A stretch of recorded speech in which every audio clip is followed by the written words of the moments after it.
Apa kata penghuni neraka menyesal? Tapi waktu itu penyesalan tak lagi bermakna. Assalamualaikum warahmatullahi wabarakatuh. Bapak Ibu jamaah dimanapun berada, ada orang baik mewakafkan tanah 2 hektar di Pekanbaru, tepatnya di daerah Palas. Nah, ini tanah 2 hektar ini kita bangunlah di atasnya asrama 3 lantai 32 kamar. Sekarang santri masih lagi di Nurul Azhar 1. Kita berharap supaya asrama ini selesai bulan Juli tahun ajaran baru 2025, bisalah santri pindah kemari. Dengan santri yang baru nanti bisa belajar nyaman. 3 tahun pertama mereka ngapal Quran, tahun keempatnya mereka baca kitab metode manhaji, tahun kelima prakteknya, tahun 6 life skill. Setelah itu mereka akan bisa membaca kitab, hafal Quran, punya kemampuan belajar. Mereka yang akan melanjutkan tongkat dakwah, tongkat estafet dakwah di Nusantara. Kalau kita bukan penghafal Quran, kita ingin dapat pahala mengalir sampai hari kiamat, mari kita support, kirimkan 2-3 sak semen, batu bata, kerikil. Hadiahkan pahalanya untuk almarhumah ibu, almarhum ayah kita dapat.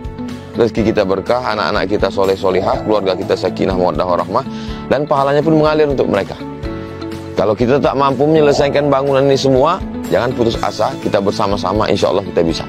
Mari kita salurkan donasi melalui Bank Syariah Indonesia. Nomornya 147, 6-nya 7 kali. 6666666. Bank Rio Kepri Syariah 82011, 6-nya 5 kali. 66666. Atas nama Yayasan Tabung Wakaf Umat.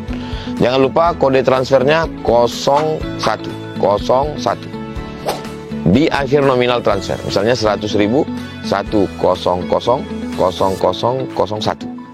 Konfirmasi transfernya ke WA. WA-nya 0852 8024 6060. Jangan lupa telepon hubungi 0852 6541 6060. Kalau ke Pekanbaru, jumpa Ustaz Somad, datang kemari. Silaturahim tengok tanah ini. Mudah-mudahan berkah. Ma'akal tafa'afnaita, makanan, duit yang dibelikan ke makanan busuk. Wa malabis tafa'ablaita, dibelikan ke pakaian lapuk. Wa mata soddakta, yang dikirimkan kemari, inilah yang akan kekal abadi. Rumah kita habis dibagi ahli waris. Ini insya Allah kekal abadi sampai hari kiamat. Berkah selalu. Assalamualaikum warahmatullahi wabarakatuh. Bismillahirrahmanirrahim. Assalamualaikum warahmatullahi wabarakatuh. Waalaikumsalam. Alhamdulillah, wassalatu wassalamu ala rasulillah wa ala alihi wa sahbihi wa man tabi'ahu wa mawalah. Terima kasih Al-Mukarram guru kita Ustadz Haji Al-Nokdinar LC. Yang sama-sama kita hormati Pak Wali Kota Bukit Tinggi beserta Ibu, Bapak Wakil Wali Kota, semua peserta wisata religi yang tak dapat saya sebut satu persatu. Insya Allah kita semua dimuliakan Allah Subhanahu wa Ta'ala. Pada kesempatan kali ini tema yang akan kita bahas adalah perjalanan hidup manusia. Next. Dari mana kita datang, kita mau kemana, berapa lama di sini, dan untuk apa? Ini pertanyaan yang tidak bisa dijawab dengan akal manusia. Kalau pertanyaannya bagaimana merubah sampah hijau menjadi kompos, sudah kita jawab tadi. Kompos cair, kompos padat, galua pula ule.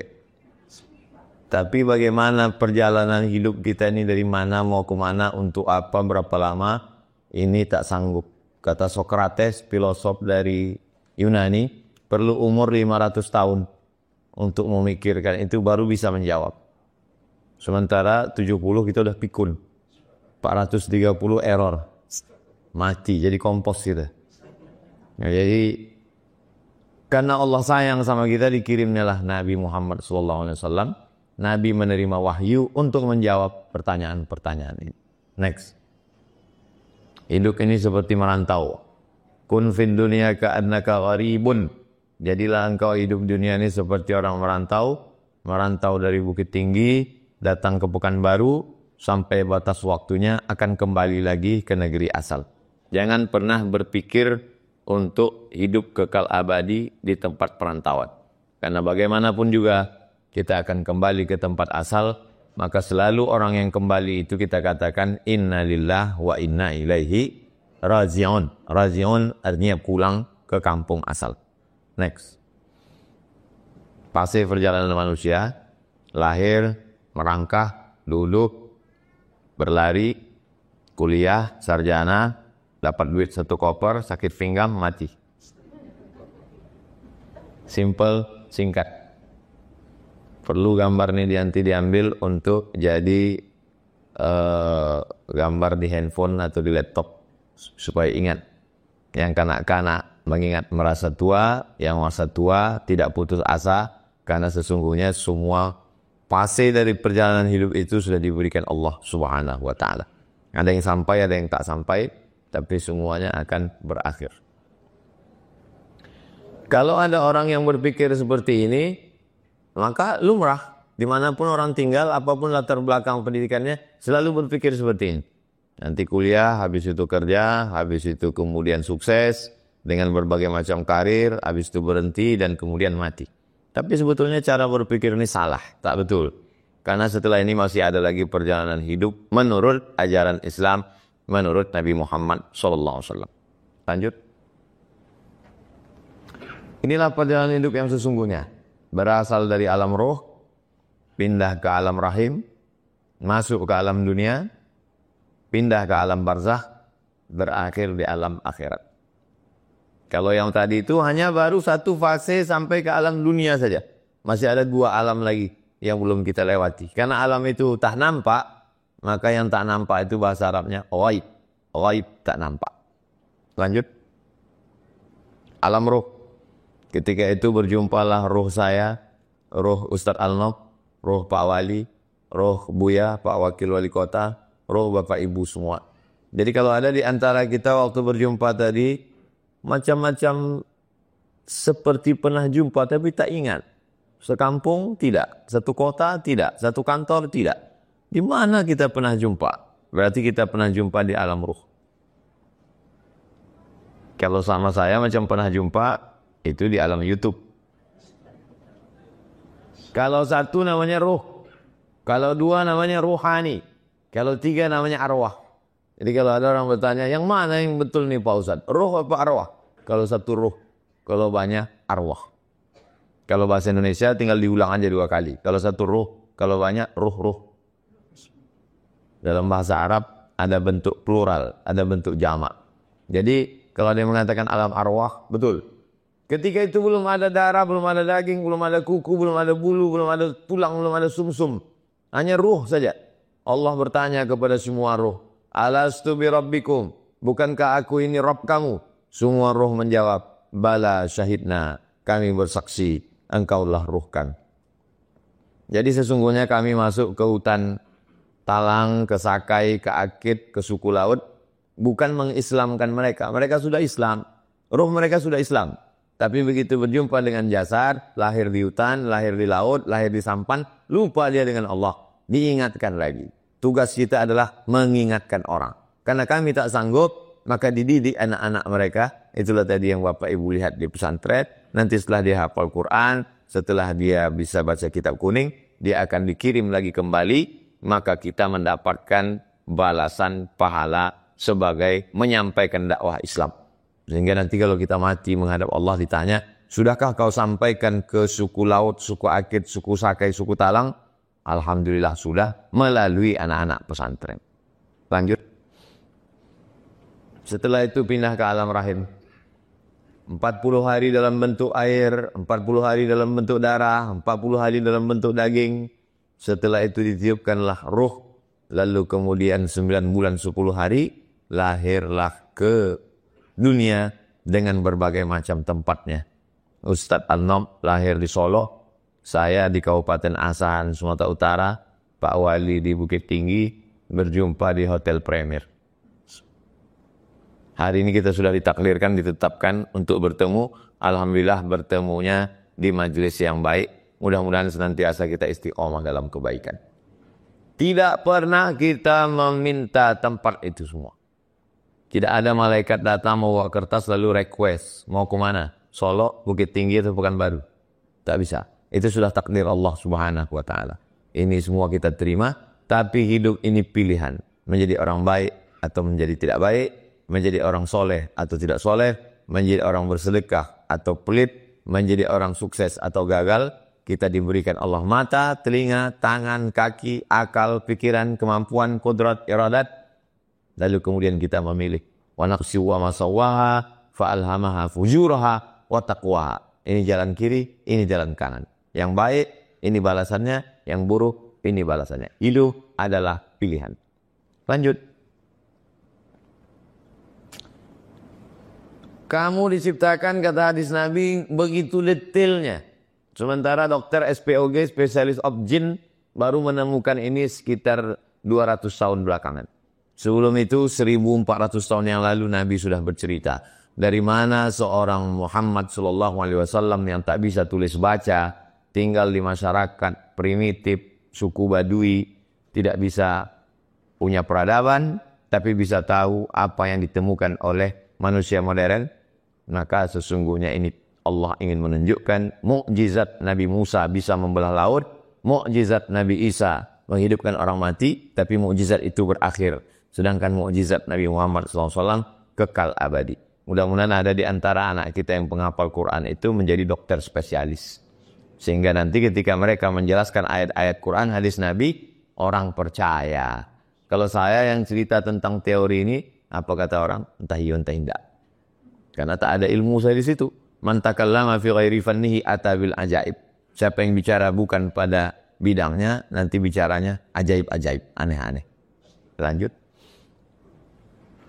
Habis itu pindah kita ke alam dunia. Untuk apa Allah menciptakan kita di sini? Alladzi khalaqal mauta, Allah menciptakan mati. Wal hayata, menciptakan hidup.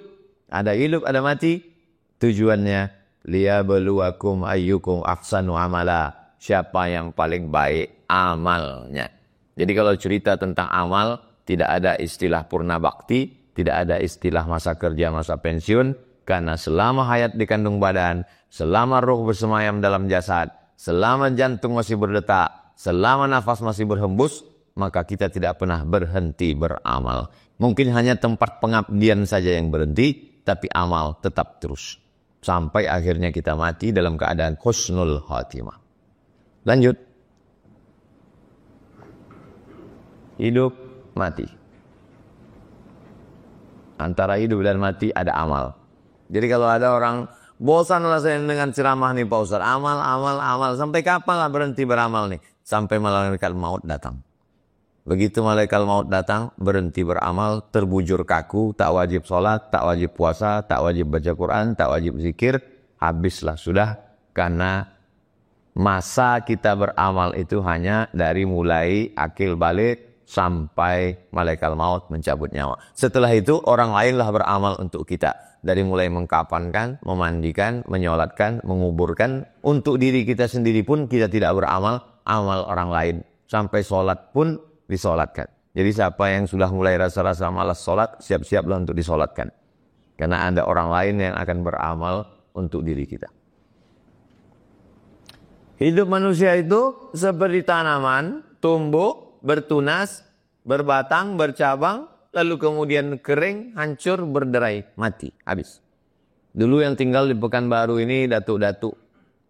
Pokok kayu, hijau, bertunas, bercabang, berbatang, habis itu layu, mati. Ini contoh pohon gandum.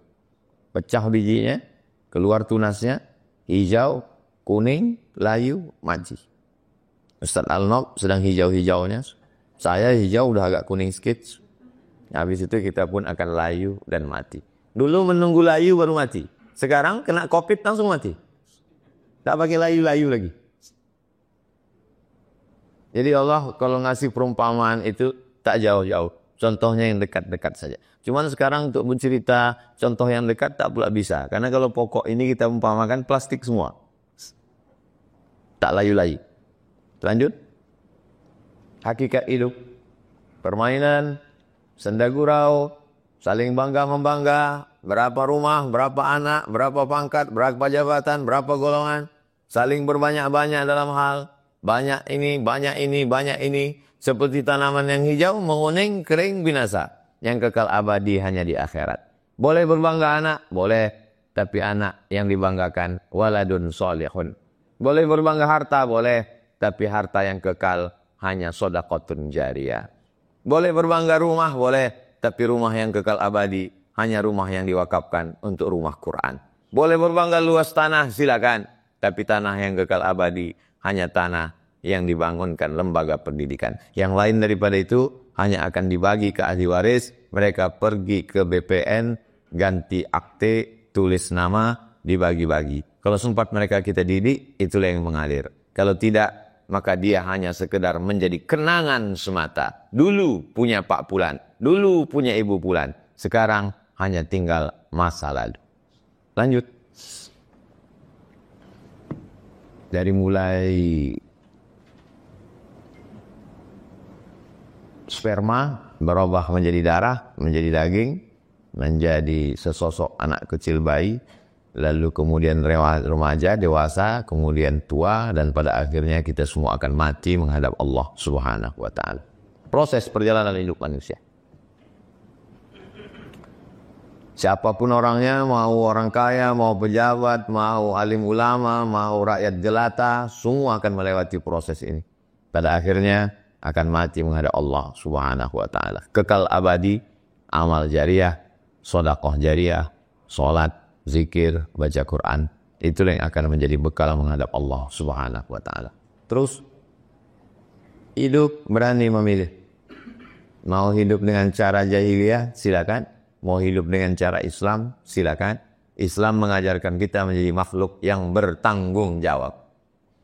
Mata dipertanggungjawabkan, telinga dipertanggungjawabkan. Inna sama pendengaran, wal basar penglihatan, wal fuad hati dan pikiran. Kullu ulaika kana anhu mas'ula, semua akan disoal, semua akan ditanya, semua akan dituntut di hadapan Allah. La tus'alunna yawma idzin 'anin na'im. Semua kenikmatan ini akan diminta tanggung jawabnya di hadapan Allah Subhanahu wa ta'ala. Terus alam barzakh. Habis. Yang paling pasti dalam hidup adalah mati. Semua program rencana tak ada yang pasti. Tapi mati pasti. Tapi justru yang mati itu pula lah yang tidak dipersiapkan orang. Yang lain-lain dipersiapkan. Ini beberapa dalil azab kubur bagi orang yang tak percaya azab kubur. Walau tara idhil zalimuna fi ghamaratil mauti wal malaikatu basitu aydihim akhriju anfusakum al yawma tujzauna adzabal huni bima kuntum taquluna 'ala Allah ghairal haqq wa kuntum an ayatihi tastakbirun. Maksud azabal huni di sini adalah azab kubur. Itulah mengapa kita kalau lewat kubur mengucapkan Assalamualaikum ya ahlad diyar minal mu'minin wa inna insyaallah bikum lahiqun yarhamullahul mustaqdimin wal mustakhirin nas'alullah lana wa lakumul afiyah. Bahan ini boleh Bapak Ibu minta nanti ke Khaidir, ke tim media. Lanjut. Ayat kedua. Fawaqa'allahu sayyi'ati ma makaru wa haqa bi ali fir'auna su'al 'adzab. An-naru yu'raduna 'alaiha ghuduwan wa 'ashiyya. Pagi petang dinampakkan azab neraka kepada mereka. Hari kiamat belum tiba. Mereka tidak disebut hidup karena sudah mati. Mereka tidak disebut akhirat karena dunia belum kiamat. Maka pemisah antara akhirat dengan dunia namanya alam barzakh. Hidup di dunia paling lama 63 tahun. 70-80 jarang-jarang. Tapi hidup di alam barzakh bisa sampai ribuan tahun. Berapa ratus tahun orang sudah meninggal sejak zaman Nabi. Pemakaman Baqi', pemakaman Ma'la di Makkah, Baqi' di Madinah. Rata-rata orang yang sudah dikubur di sana 1400 tahun yang lalu. Zaman sahabat, zaman tabi'in. Berarti kalau dia soleh, merasakan kuburnya salah satu dari taman surga. Kalau dia tak baik, berarti salah satu dari lubang neraka. Karena di antara doa, Allahumma ja'al qabrahu raudhatan min riyadil jinan. Jadikan kuburnya salah satu dari taman surga. Lanjut. Yaumala. Pada hari itu mereka diberikan Allah Subhanahu wa ta'ala. Sesungguhnya untuk orang yang zalim ada azab selain daripada itu. Selain dari azab akhirat itu ada azab selain daripada itu. Azab apa? Azab kubur. Jadi kalau ada orang mengatakan, mana dalil-dalil azab kubur? Karena banyak sekali yang menggugat azab kubur, maka saya berikan menurut para ulama dalil-dalil tentang ditetapkannya ada azab kubur. Maka kita sebelum salam mengucapkan Allahumma inni a'udzubika bi'azabi jahannam wa min azabil qabri wa min fitnatil mahya wal mamat, wa min syarri fitnatil masiihid dajjal. Lanjut. Ayat keempat. Walanudziqannahum minal azabil adna dunal azabil akbar. Kami akan merasakan kepada mereka sebagian azab yang dekat. Yang dimaksud dengan azab yang dekat, berarti ada azab yang jauh. Azab yang jauh, azab neraka. Azab yang dekat maksudnya azab kubur. Lanjut. Hadis. Dalam hadis bercerita kedua penghuni kubur ini sedang diazab, kata Nabi. Lalu Nabi membelah pelepah korma, ditusukkannya salah satu pelepah korma itu ke makam, menunjukkan bahwa pelepah korma bertasbih dan tasbihnya meringankan orang yang dikubur. Tapi jangan gara-gara ini lalu kita berpesan, nanti kalau aku mati tanamkan 3 batang kurma di atas. Lanjut. Cerita bagaimana Nabi bertanya, kubur siapa ini? Kubur si fulan. Maka kata Nabi, aku mendengar umat ini disiksa. Nabi diberikan Allah mukjizat, bisa dia melihat yang tak kita lihat, bisa dia mendengar yang tak kita dengar. Kalau kamu dengar apa yang aku dengar, kamu lihat apa yang aku lihat, la bakaitum katsiran. Pasti kamu lebih banyak menangis daripada tertawa. Tak sanggup kita hidup. Maka di antara kasih sayang Allah, ditutupnya pendengaran kita, ditutupnya penglihatan kita, cukup dengan iman saja. Lanjut. Idza faragha ahadukum minat tasyahud akhir, kalau kamu sudah selesai tasyahud akhir, mintalah perlindungan kepada Allah dari 4. Allahumma inni a'udzubika min azabi jahannam, wa min azabil qabri, wa min fitnatil mahya wal mamat, wa min syarri fitnatil masiihid dajjal. Terus hadis keempat. Waqad wajabatis syamsu fasami'a sautan yahudu tu'azzabu fi quburiha. Aku mendengar ada orang Yahudi yang diazab di kuburnya. Ini menunjukkan azab kubur tidak hanya berlaku bagi orang Islam. Ternyata ada juga orang Yahudi yang diazab di kuburnya. Lanjut. Ada perempuan tua orang Yahudi kota Madinah menjumpai Aisyah. Dia mengatakan bahwa penghuni kubur diazab di dalam kubur. Lalu kemudian Nabi mengatakan, betul apa yang dikatakan orang Yahudi itu. Ternyata dalam keyakinan umat yang dibawa oleh Nabi Musa meyakini adanya azab kubur. Sejalan antara pesan Nabi Musa dengan Nabi Muhammad sallallahu alaihi wasallam. Terus terakhir alam akhirat. Wal akhiratu khairu wa abqa. Akhirat lebih baik, lebih kekal. Walal akhiratu khairul laka minal ula. Akhirat lebih baik dan lebih utama. Terus apa yang akan dipertanggungjawabkan? Inna sama pendengaran, wal basar penglihatan, wal fuad hati. Kullu ulaika kana anhu mas'ula. Semua akan disoal, semua akan diminta tanggung jawab di hadapan Allah. Lanjut. Sekecil apa? Faman ya'mal mithqala dzarratin khairan yarah. Sebesar biji sawi perbuatan baik akan dibalas, perbuatan buruk akan dituntut di hadapan Allah Subhanahu wa taala. Siapa yang akan menolong? Yauma yafirul mar'u min akhihi, saudara kandung pun tak bisa menolong. Wa ummihi wa abi, ibu kandung, ayah kandung tak bisa menolong. Wa sahibatihi wa bani, istri tak bisa menolong suami, anak tak bisa menolong ayah ibu. Likulli imri'in minhum yawma idzin sya'nun yughni, setiap orang sibuk mengurus urusan masing-masing. Lanjut. Ada yang dibawa ke neraka. Wasiqal ladzina kafaru ila jahannama zumara. Mereka dibawa ke pintu neraka, digiring sampai dibukakan pintu dan ditanyakan kepada mereka, alam ya'tikum rusulun minkum? Apakah belum datang Adam, Idris, Nuh, Saleh, Ilyas, Ilesa, Zakaria, Musa, Yahya, Isa, Daud, Sulaiman? Kata mereka, nabi-nabi sudah datang. Wali-wali sudah datang. Ulama-ulama sudah datang, tapi kami tak lagi mau mendengar.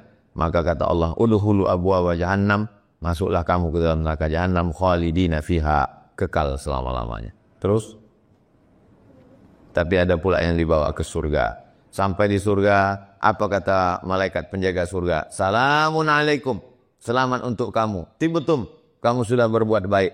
Fadkhuluha khalidin, masuklah kamu ke dalam surga, khalidin, kekal selama-lamanya. Mudah-mudahan kita termasuk golongan ini insyaallah. Apa kata penghuni neraka menyesal? Lau kunna nasma'u, andai kami mau mendengar, au naqilu, kami mau berpikir, ma kunna fi ashabis sa'ir, kami tak mungkin masuk ke dalam neraka ini. Fa'tarafu bi dzambihim, mereka mengaku atas dosa mereka, fasuqqal li ashabis sa'ir, tapi waktu itu penyesalan tak lagi bermakna. Lanjut. Apa kata mereka? Ingin pulang. Rabbana absarna, mata kami sudah menengok azab. Wa sami'na, telinga kami sudah mendengar. Farji'na, balikkan lagi kami ke dunia ya Allah. Na'mal salihah, kami ingin beramal salih.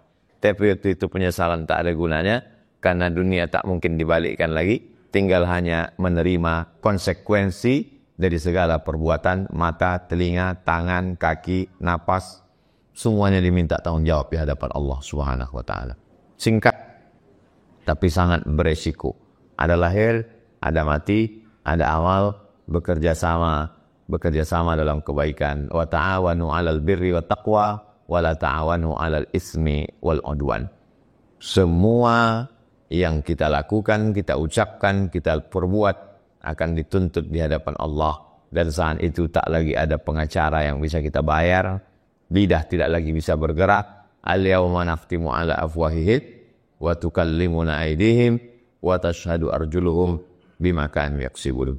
Mudah-mudahan apa yang saya sampaikan ini menyelamatkan kita dari kekeliruan kesalahan yang sudah sempat silap dan salah, bertaubat nasuha, lalu kemudian memperbaiki. Mudah-mudahan yang terkait dengan manusia zalim, aniaya, utang piutang dibalikkan, dibayar, karena tak bisa ditebus dengan puasa sunat, zikir dan baca Quran.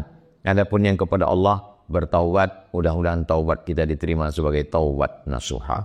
Itulah setengah jam lebih kurang pengantar dialog kita pada kesempatan kali ini.